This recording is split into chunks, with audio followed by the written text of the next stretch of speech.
that's what I wanted to do today. So you may be familiar with heart rate variability, HRV. So heart rate variability, we want that to be high. And it's a relative term. It's not like you can compare mine to yours and say, well, mine is 60 and yours is 70, so I'm low. You know, you can't do that. It's not used that way, but you can look at it where you are relativity wise. And the reason why heart rate variability is such an important measure is because it's telling you what's going on in the system. So heart rate variability is different from heartbeat. So you have your heartbeat. Let's say we have 60 beats per second. Every second you have another heartbeat. And if you count for 60 seconds a minute, you should have 60 heartbeats.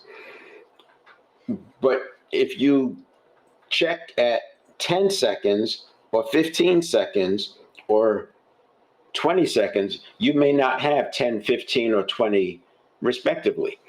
So this space in between the beats is what HRV is.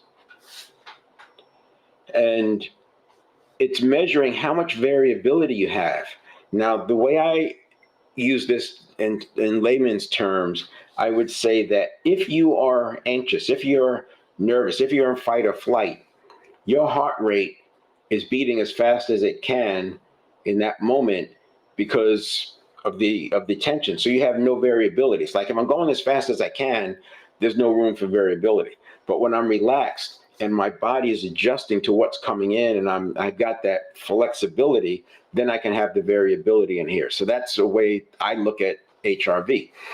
HRV, when HRV is high, when HRV is low, we're more stressed. Well, guess what? We also have brain waves.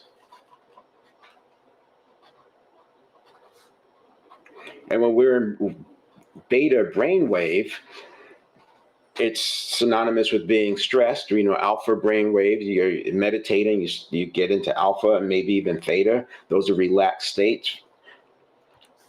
If your brain wave is in beta, when this is high,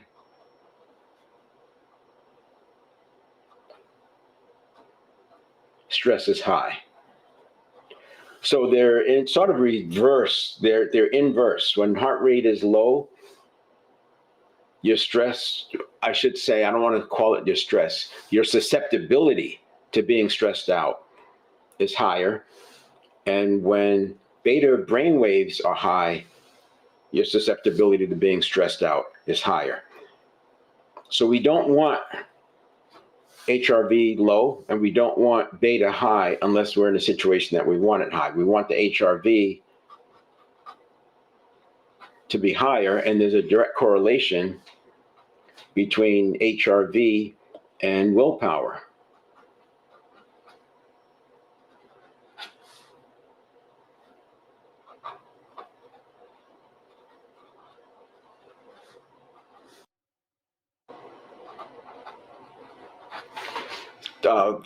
And it makes sense when you look at it this way with the variability. Willpower wanes throughout the day, and you may notice that willpower doesn't work for you anymore like it did in your teens and early 20s. There's a reason for that, because we have this other thing called I don't want power. And that don't want power is from habits from the past. And sometimes with willpower, you're working on doing something that you've never done before, right?